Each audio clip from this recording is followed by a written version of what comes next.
नाज़रीन, जिंदगी के जो हमारे रोजमर्रा के काम हैं उनको सरअंजाम देना हर इंसान के लिए बहुत जरूरी है, और अगर वो तवानाई के साथ, भरपूर एनर्जी के साथ ना किए जाएं, वक्त पर सरअंजाम ना किए जाएं, तो यकीनन हम कहीं ना कहीं जिंदगी में पीछे रह जाते हैं। जिंदगी में अपनी रोजमर्रा की जो रूटीन है उसको बेहतर बनाएं, और इसी पर आज हम प्रोग्राम का आगाज भी कर रहे हैं। और आज प्रोग्राम में हम बात करेंगे मेरे पसंदीदा मशगले यानी योगा की। वैसे तो हर खास आम योगा से बखूबी वाकिफ है, लेकिन फिर भी चंद नाजरीन के लिए मैं ये बताती चलूं कि योगा संस्कृत जबान का लफ्ज है जिसका मतलब है काबू पाना और मुत्तहिद करना है। बुद्ध मत और हिंदू मजहब में योगा जिस्म और सांस की वर्जिशों और मराकबे का मुरक्कब है। इस अमल को अपने नफ्स पर काबू पाने और सेहतमंद रखने के लिए इस्तेमाल किया जाता है, जबकि हमारे हमसाया मुल्क भारत में बहुत से लोग रूहानी ताकत के लिए भी इसका इस्तेमाल करते हैं। योगा से हम क्या फायदा हासिल कर सकते हैं? हमारे साथ पाकिस्तान के मायानाज योगी नईम जो है वो इस वक्त मौजूद हैं। उनसे ना सिर्फ इसकी अफवादियत जानेंगे बल्कि कुछ अमली मुजाहिरों से भी आपको ये करना भी सिखाएंगे। बहुत शुक्रिया सर आपके कीमती वक्त का। बहन बहुत बहुत शुक्रिया आपका, आपने मदऊ किया शो में। सर सबसे पहले ये बताइएगा कि योगा के अमूमी फायदे हैं क्या? बहन जैसे आपने बहुत ज़बरदस्त तारीफ़ की, इसको मैं थोड़ा सा और ज़रा डेप्थ में ले जाऊं कि योगा जो है योज से जो है वो ट्रांसलेट हुआ है। सही लफ्ज़ योज था संस्कृत ज़ुबान का, तो फिर हिंदी में ट्रांसलेट सिर्फ योगा का नाम हुआ तो उसको योग कहते हैं और बिगाड़ के फिर योगा बन गया। लफ्ज़ योग है और इसका लफ्ज़ी मतलब जो है वो ठहरना है, उसमें किसी चीज़ पे अपने आप को रोक लेना, अपने आप को काबू कर लेना, या जैसे आपने कहा काबू पाना, जोड़ने का लफ्ज़ इस्तेमाल हुआ है कि आपने अपने आप को जोड़ना है। आज का इंसान अपने ज़ात से बिछड़ा हुआ है जी। आज फिज़िकली जहाँ मौजूद है मेंटली मौजूद नहीं है। एक तो इसका मतलब ये है कि आप हर लम्हे के साथ अवेयर हो के ज़िंदगी को गुजारें। कभी भी आप ऐसा ना हो कि फ़िज़िकली कहीं और पे हैं और मेंटली कहीं और है। तो योगा का दूसरा जो मतलब है वो ये है कि आपका राइट लेफ़्ट ख़त्म हो जाए। इस जोड़ने को जोड़ना कहते हैं कि आप अपने आप को जोड़ें। आज अगर आप राइट हैंड से काम कर सकते हैं तो लेफ़्ट से नहीं कर सकते, अगर लेफ़्ट से कर सकते हैं तो राइट से नहीं कर सकते। दोनों में डिफरेंस है, इस डिफरेंस को ख़त्म करना योग है। जैसे कि राइट ब्रेन ने लेफ़्ट साइड कंट्रोल की है और लेफ़्ट ब्रेन ने राइट साइड कंट्रोल की है। जब ये दोनों इक्वल हो जाते हैं तो फिर आपका राइट लेफ़्ट ख़त्म हो जाता है। तो जब राइट लेफ़्ट को आप ख़त्म कर लेंगे तो फिर आपने योग किया। अपने आप को जोड़ना, अपने लम्हा मौजूद के साथ अवेयर होना और अपनी तमाम ताकतों के साथ ज़िंदगी को गुजारना। जी सर, मेरे इल्म के मुताबिक जो है योगा की 8 पोजीशंस हैं जो ज़्यादा मकबूल बताई जाती हैं। ये 8 पोजीशंस क्या हैं और किस वर्जिश का क्या फ़ायदा है ये भी बताइएगा। बहन 8 लिम्स जो हैं वो योगा के 3000 साल पहले पतंजलि ने इसको शुरू किया। और पतंजलि का जो योग है अष्टांग योग, अष्टांग योग का लफ्ज़ी मतलब है 8 अंगों का योग। तो 8 अंगों का योग कहते हैं इसको, और इसमें 8 दर्जे हैं, 8 क्लासेस हैं। पहली क्लास है यम। यम का लफ्ज़ी मतलब है मेरे और माशरे के दरमियान ताल्लुकात के कुछ असूल। जो 5 असूल हैं वो ये है कि सबसे पहले जो असूल है वो है अहिंसा, अदम तशद्दुद हो जाना। अगर आपने योगा करना है तो सबसे पहले आपको अदम तशद्दुद होना पड़ेगा, ना ज़हनी ना जिस्मानी ना रूहानी, किसी पे आपने तशद्दुद नहीं करना। ये पहला लेसन है योग का। और दूसरा इसका लेसन है सच बोलना, सतिया। और तीसरा है अस्तिया, चोरी ना करना, किसी भी किस्म की चोरी ना करना। फिजिकली चोरी से भी रोकता है योगा और आइडिया चोरी करने से भी रोकता है, जो कि एक बहुत बड़ा जुर्म है यूरोपियन ममालिक में कि आप किसी का आइडिया भी चोरी ना करें। और चौथा इसका जो असूल है वो है ब्रह्मचार्या, अपनी जिनसी कुव्वत का सही इस्तेमाल करना। और 5वां असूल अपारिगिरा, अपने किसी भी चीज़ को मलकियत नहीं मानना, अदम मलकियत हो जाना। यहाँ तक कि ये बॉडी भी आपको एक अमानत के तौर पर दी गई है, इसको भी आपने वापस करना है, इसकी केयर करना और हमेशा अदम मलकियत रहना, किसी भी चीज़ को अपनी मलकियत ना मारना। ये पहली क्लास है। जब तक आप इस क्लास पे अमल नहीं करते आप योग शुरू नहीं करते। ये 5 असूल पहली क्लास के हैं। फिर दूसरी क्लास है नियम। नियम का लफ्ज़ी मतलब है मेरे ज़ाती असूल, ये भी 5 हैं जी। शौचा, ये इसका मतलब है तहारत, पाकीज़गी, सोचों को भी पाक रखना है और जिस्म की भी सफाई लाजमी है। अपनी सोचों से लेके आपने पूरे जिस्म को भी प्योर रखना है, अपने अंदर को प्योर रखना है, नियतन प्योर रहना है। ये पहला असूल है आपका अपना ज़ाती। और दूसरा इसका असूल है सब्र से रहना, संतोष, तहम्मुल। आपने अपने आप को सब्र से रखना है, कभी भी जल्दबाजी नहीं करनी, हमेशा आपने वो जल्दबाजी का शिकार नहीं होना, हमेशा सब्र करना है। तीसरा असूल है तपास, जद्दोजहद करते रहना, कभी भी आपने रोकना नहीं है, आपने कुछ ना कुछ करते रहना है। बिल्कुल आपने अपनी कोशिश करते रहना आगे बढ़ने की, ये तीसरा असूल है। और चौथा असूल है स्वाध्याय, हसूल इल्म की जुस्तजू रखना, कभी भी अपने आप को मुकम्मल नहीं मानना, हमेशा तिफले मकतब बन के रहना। योगी का लफ्ज़ी मतलब भी योग सीखने वाला है, योगी का लफ्ज़ी मतलब योग सिखाने वाला नहीं है। योग सिखाने वाले को आचार्य बोला जाता है योग की ज़ुबान में। तो योगी नईम हमेशा योग सीखने वाला, तिफले मकतब। और पांचवा असूल है ईश्वर प्रियदाना, एक अल्लाह की इबादत करना, बिल्कुल एक अल्लाह के साथ ताल्लुक कायम करना। ये 5 असूल उसके ज़ाती हैं। ये पहली 2 क्लासेस करने के बाद तीसरी क्लास है आसन की, जिसको हम कहते हैं मुख्तलिफ पॉस्चर्स लगाना बॉडी के, फिजिकली मूवमेंट्स। अपने आसन का लफ्जी मतलब है किसी एक पोजीशन में जाके अपने कॉन्शियसली रुक जाना, कॉन्शियस होना, अपनी हर मूवमेंट से अवेयर होना। आपकी बॉडी में अगर गैर ज़रूरी मूवमेंट आ रही है तो आप एंजाइटी का शिकार हैं। आपकी बॉडी में आपने एंजाइटी की बात की है जहां तक, तो ये बताइएगा योगा एंजाइटी और स्ट्रेस को कम करने में किस तरह हेल्पफुल है? बहन बिल्कुल, योगा इसके ऊपर प्रॉपर काम करता है। जैसे मैंने कहा कि आप फिजिकली जहाँ पे बैठे हैं, मेंटली वहाँ पर मौजूद कितने हैं, कितने % मौजूद हैं। अब इसकी निशानी योगा ये बताता है कि अगर आपकी बॉडी में गैर ज़रूरी हरकत तेज़ हैं तो आप फ्यूचर का शिकार हैं और आपको एंजाइटी है, आप फ्यूचर में रहते हैं।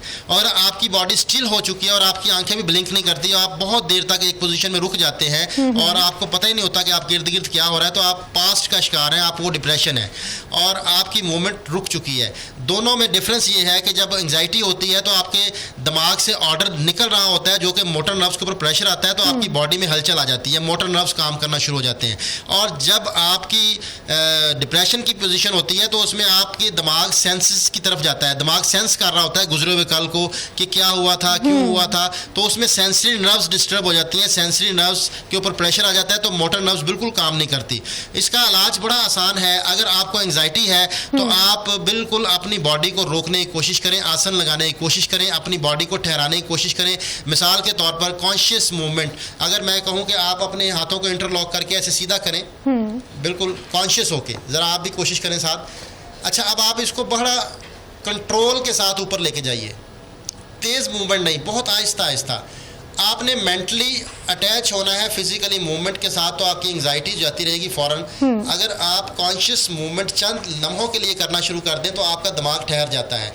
आपका दिमाग वहाँ होता है जहाँ इंसान की आंख देखती है। आंखों को खुला रखें, अपने हाथों की तरफ देखें, इंसान का दिमाग रुक जाएगा। आप दिमाग को ठहराना चाहते हैं, आप थॉटलेस होना चाहते हैं, तो लम्हा मौजूद के साथ अटैच हों। लम्हा मौजूद में जो आप मूवमेंट कर रहे हैं उसके साथ आप मेंटली अटैच हों।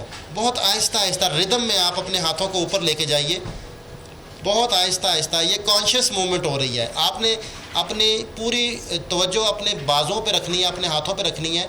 जब आप बिल्कुल सीधे हाथ ऊपर कर लें, अब आप थोड़ी देर के लिए रुकें और फिर उसी तरह ग्रेविटी को तोड़ेंगे और बहुत आहिस्ता नीचे लेके आएंगे साइडों से। हाथों को खोल दीजिए, बहुत आहिस्ता, बहुत ही जितना स्लो कर सकते हैं साइडों से। बाजू सीधे, बाजू सीधे, साइडों पे।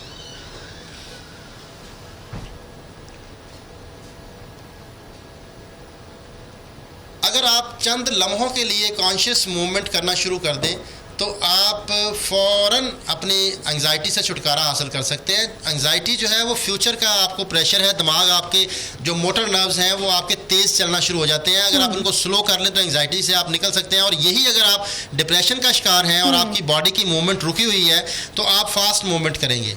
आप मिसाल के तौर पर अपने बाजुओं को थोड़ा सा यूँ सीधा करके अपने हाथों को हिलाना शुरू कर दें।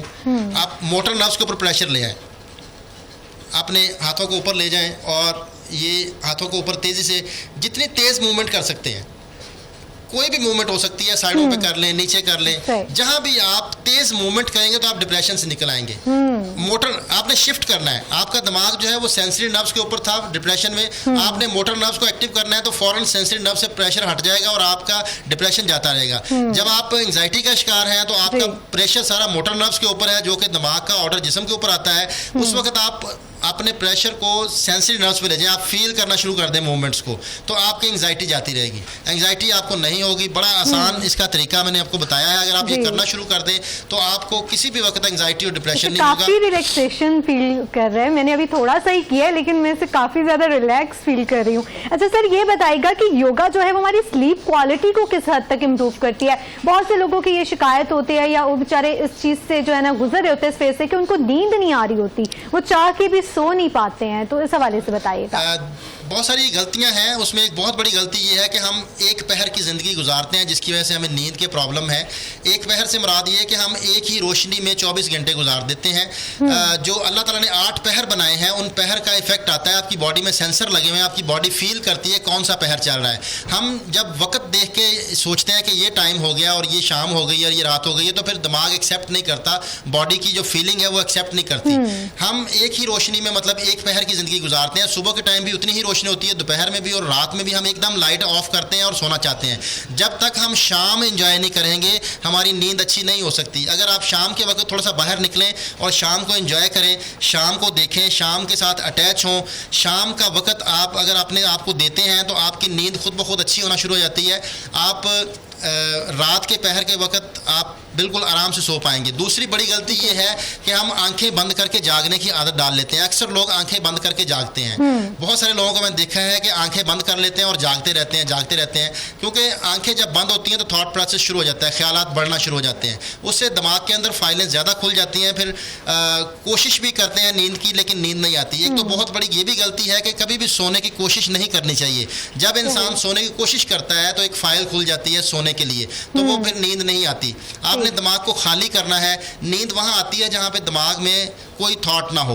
जब आपके थॉट चल रही होती है दिमाग के अंदर तो नींद नहीं आती। और अगर आप सोने की कोशिश करते हैं, आंखें बंद कर लेते हैं, तो ख्यालात भागना शुरू करते हैं दिमाग के अंदर बहुत ज़्यादा। आपने ख्यालात से बचना है तो सबसे पहले रूम में अटैचमेंट करें अपनी, मतलब आंखों से देखें, इर्द गिर्द देखें, अपने कलर्स को देखें।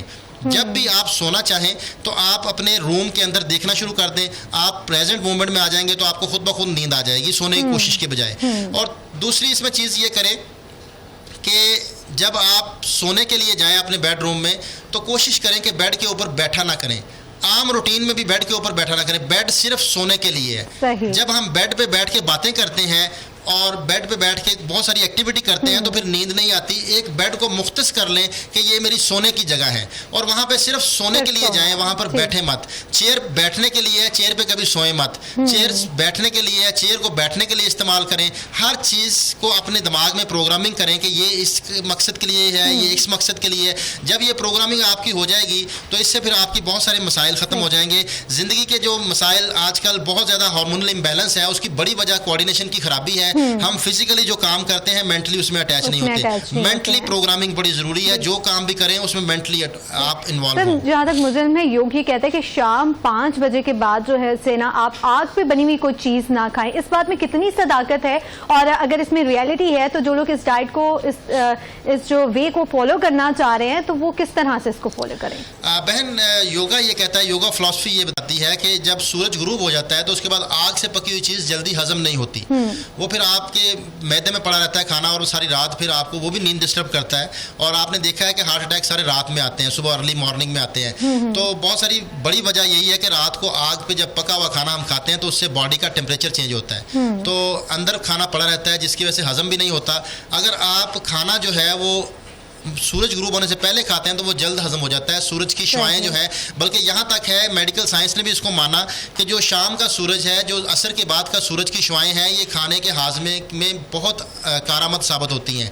जिन लोगों के मैदे के मसाइल हैं वो लाजमी शाम की शुआएं लें। जैसे कि अक्सर लोगों को देखा जाता है कि जब विटामिन डी की कमी होती है तो विटामिन डी के लिए हम जो है वो सुबह अर्ली मॉर्निंग की शुआएं लेते हैं, और सुबह जो सूरज की शुआएं हैं, ठंडे सूरज की शुआएं, वो विटामिन डी की कमी को पूरा कर देती हैं। तो इसी तरह शाम की सूरज की शुआएं जो हैं ये आपके डाइजेस्टिव सिस्टम को बेहतर करती हैं। इसीलिए कहा जाता है कि मगरिब से पहले आप आग पे पका हुआ खाना खा लें, वो जूद हजम होता है। अगर आप हजूर नबी करीम सल्लल्लाहु अलैहि वसल्लम की खुराक के बारे में देखें तो वो खजूर और पानी है।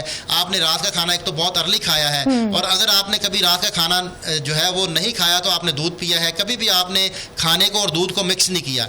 हमने यही देखा है, यही पढ़ा है कि हजूर की ज़िंदगी में कि जब भी आपने रात को दूध नोश फरमाया है तो आपने खाना नहीं खाया, तो आपने हमेशा दूध और खाने को अलग रखा है, क्योंकि दूध एक मुकम्मल ग़िज़ा है और दूध भी जो है वो आग पे नहीं पकता। तो ये मैं इससे यही समझता हूँ कि हमेशा कोशिश करें कि रात का जो खाना है वो कम पका हो, और वो कोशिश करें कि जितनी नेचर की रेसिपी है, नेचर ने जो आपके लिए पका दिया है उसको उसी हालत में इस्तेमाल कर लिया जाए, तो वो फिर आपके बहुत सारे आपकी ज़िंदगी मसाइल से जो है वो कुछ लोगों को भूख भी तो ज़्यादा लगती है ना, मतलब आग पे पका हुआ खाना चले वो कम कर लें, तो भूख की उसको लग रही है, तो उस सूरत में क्या चीज़ जो है, कैसी डाइट जो है वो उसका इंटेक कर सके? खजूर बेहतरीन मुकम्मल ग़िज़ा, खजूर एक आपको बेहतरीन प्रोटीन भी है।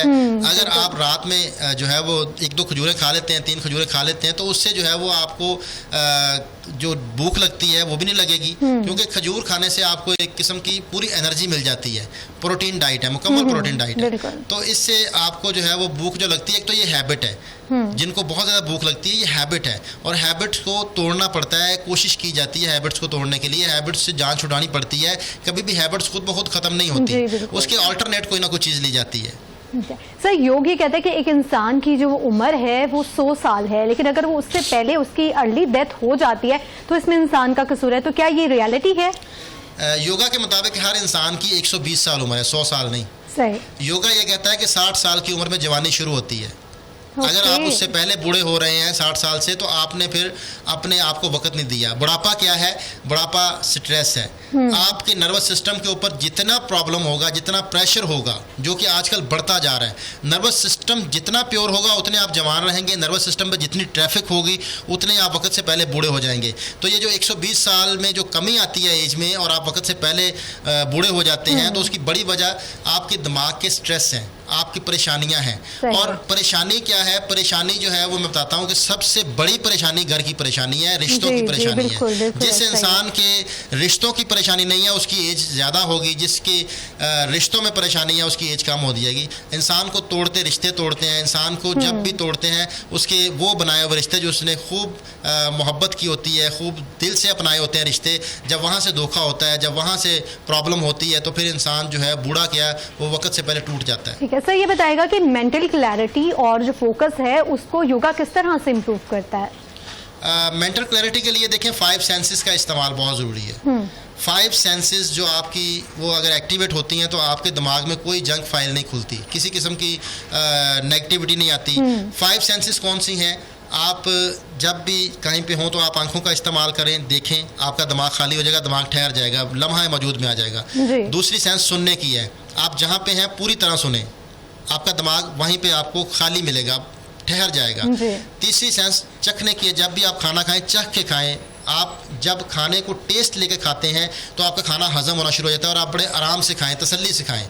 और चौथी सेंस आपकी सूंघने की है, कहीं पे भी हो तो आप अपने नाक का इस्तेमाल करें, इससे आपका दिमाग ठहरता है। और पांचवी सेंस आपकी ओवरऑल बॉडी की है, अपनी बॉडी को महसूस किया करें। जब आप ये पांचों सेंसेस को एक्टिवेट करते हैं तो आपके दिमाग में किसी किस्म की कोई फाइल नहीं खुलती और आपका दिमाग खाली होता है। और जो क्लैरिटी की आपने बात की कि कैसे प्योर किया जाए, जब इंसान मुख्तलिफ विचार करता है, सोचता है, उसमें ये सोचना देखना पड़ेगा कि इंसान जो है उसकी बैठक क्या है। जो नेगेटिविटी की अगर आपकी बैठक है तो आपके दिमाग में कभी भी पॉजिटिव थॉट नहीं आ सकती।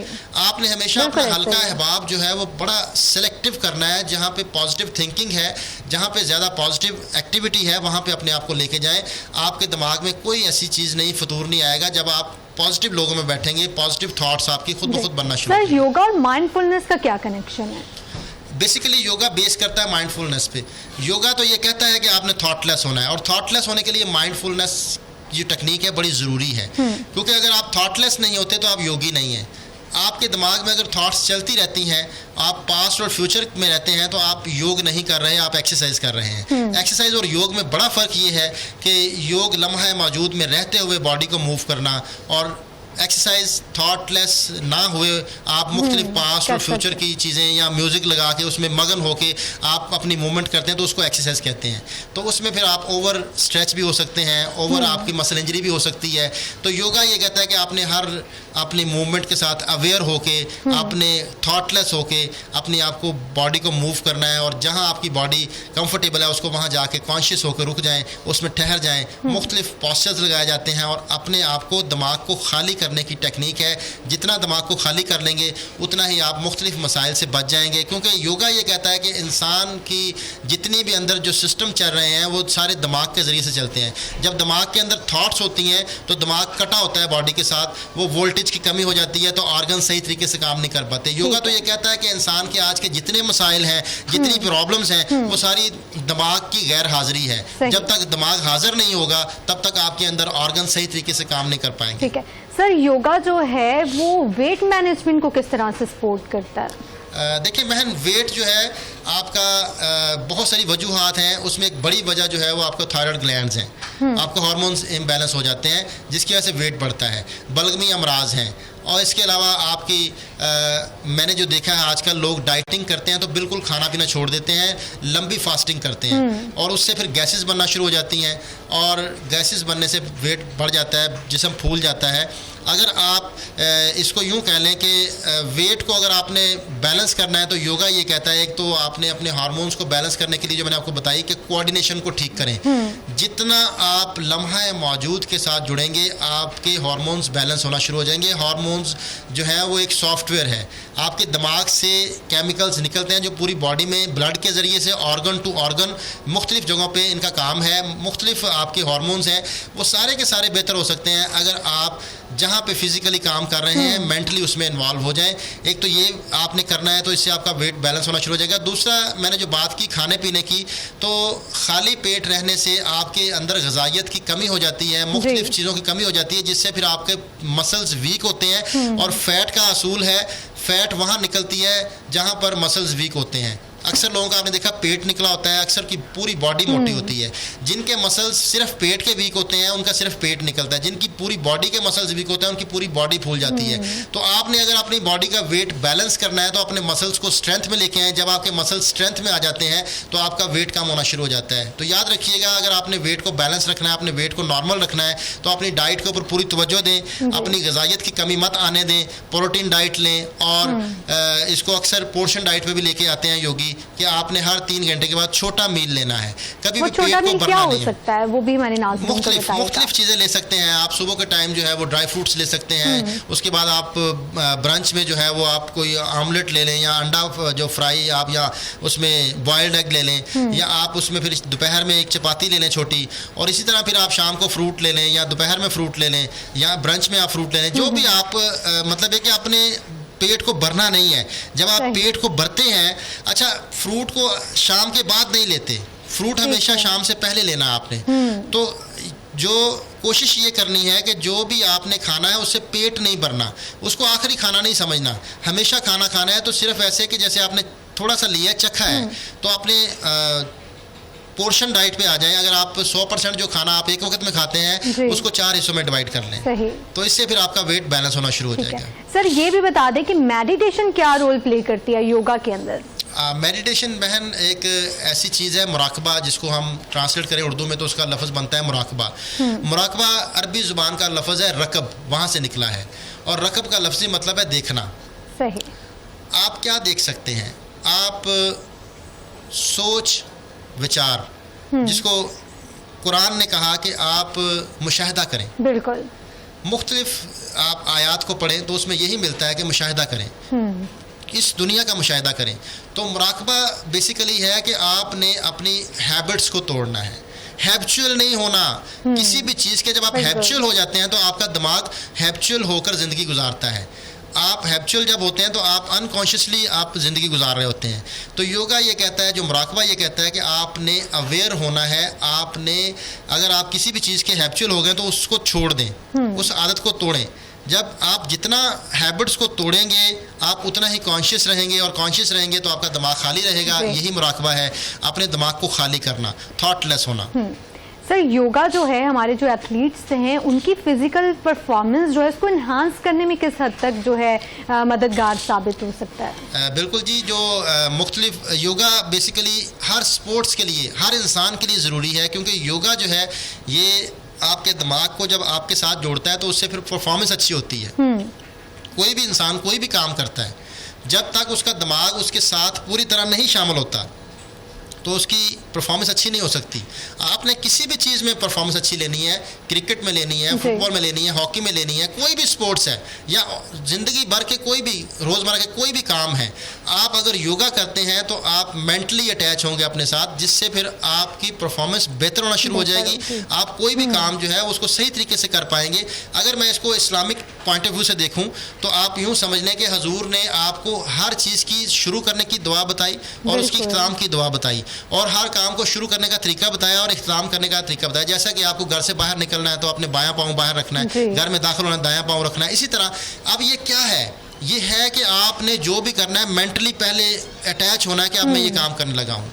आपने सफ़र की दुआ पढ़नी है जब सफ़र शुरू करना है, आपने जब बहरी आपकी जो सफ़र है उसकी दुआ अलग है। तो ये क्या है कि मेंटली आपने जो भी काम करना है उसमें अटैच होना है।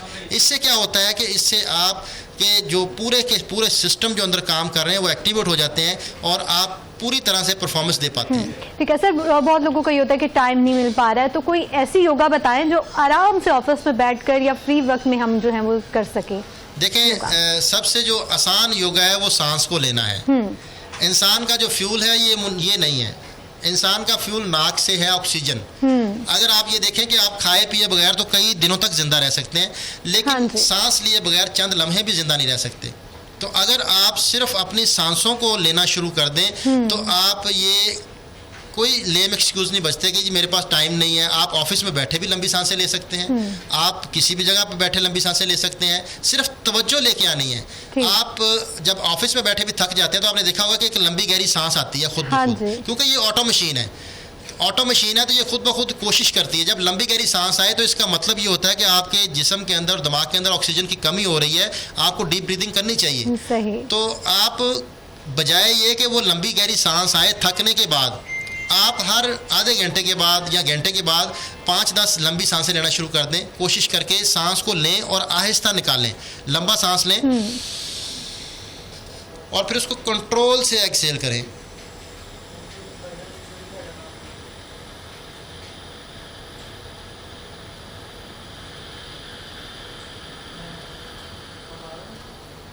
हाथों का स्टाइल नहीं आपने करना, ये सिर्फ मैंने बताया कि मैं सांस को निकाल रहा हूँ और मैं इसको और लंबा भी कर सकता हूँ। आपने कोशिश ये करनी कि सांस को निकालते हुए जितना स्लो कर लेंगे उतना ही आपको फ़ायदा होगा। योगा ये कहता है कि जिस इंसान का जितना सांस कंट्रोल में है उतना ही उसका दिमाग कंट्रोल में है। अगर सांस कंट्रोल में नहीं है तो दिमाग कंट्रोल में नहीं है। अगर आपने देखा होगा कि जब बहुत गुस्सा आता है तो सांसें फूल जाती हैं। तो सांसों को कंट्रोल में लेके आए, आपकी ज़िंदगी भी सेहतमंद हो जाएगी और आप दिमागी तौर पर भी सेहतमंद हो जाएंगे। सर, डिफरेंट पेशेंट्स होते हैं वो भी योगा कर सकते हैं, जैसे हार्ट के पेशेंट्स हैं या शुगर के पेशेंट्स हैं, वो किस तरह से फिर योगा कर सकते हैं, ये भी बताइए। बहन, योगा एक कदीम तरीका इलाज है। मैं इसको अक्सर यूँ कहता हूँ कि ये दुनिया में सबसे पहला तरीका इलाज है। जब कोई मेडिसिन नहीं थी, जब कोई चीज़ इलाज के तौर पर इस्तेमाल नहीं होती थी, तो याद रखिएगा कि योगा प्रॉपर ट्रीटमेंट है। अगर आपको कोई भी मर्ज़ है तो आप किसी माहिर योगी से मिलें, वो आपको प्रॉपर योगा सिखाएगा।